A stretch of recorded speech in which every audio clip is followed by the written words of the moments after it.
నమస్తే అన్న అందరికీ నమస్కారం. కువైట్లో ఈరోజు మంగళవారం మరియు రేపు బుధవారం మనం చూసుకుంటే తీవ్రమైన చలిగాలులు ఉంటాయని చెప్పేసి వాతావరణ శాఖ ప్రకటించింది.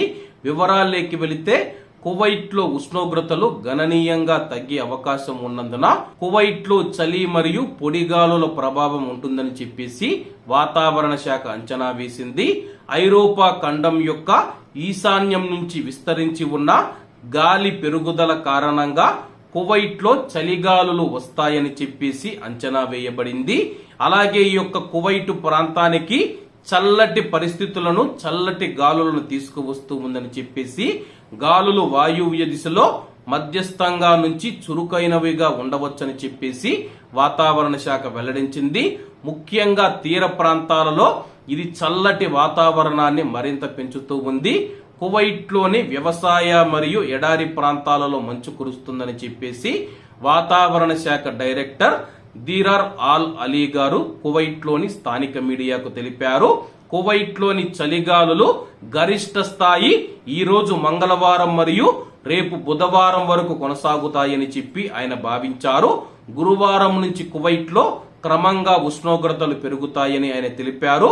కువైట్లో ఈ రోజు వాతావరణం ఇప్పటికే గమనించామని చెప్పేసి తగ్గుదల ఉష్ణోగ్రతలు నమోదవుతూ ఉన్నట్లు ఆయన వెల్లడించారు.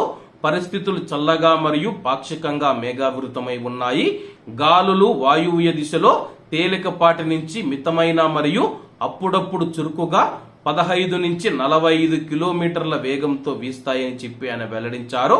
అలాగే కువైట్లోని ఎడారి ప్రాంతాలలో మరియు అలాగే వ్యవసాయ ప్రాంతాలలో పనిచేస్తూ ఉన్న భారతీయ కార్మికులు, ప్రవాస కార్మికులందరూ జాగ్రత్తగా ఉండండి.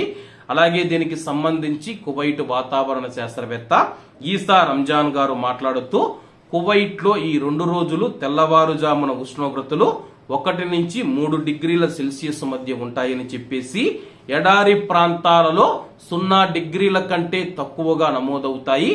అంటే -3 డిగ్రీలుగా వాతావరణం ఉంటుందని చెప్పేసి ఎడారి ప్రాంతాలలో నివసించే ప్రజలు మంచు కురుస్తూ ఉన్న నేపథ్యంలో తగినన్ని జాగ్రత్తలు తీసుకోవాలని చెప్పి ఆయన కూడా సూచించారు.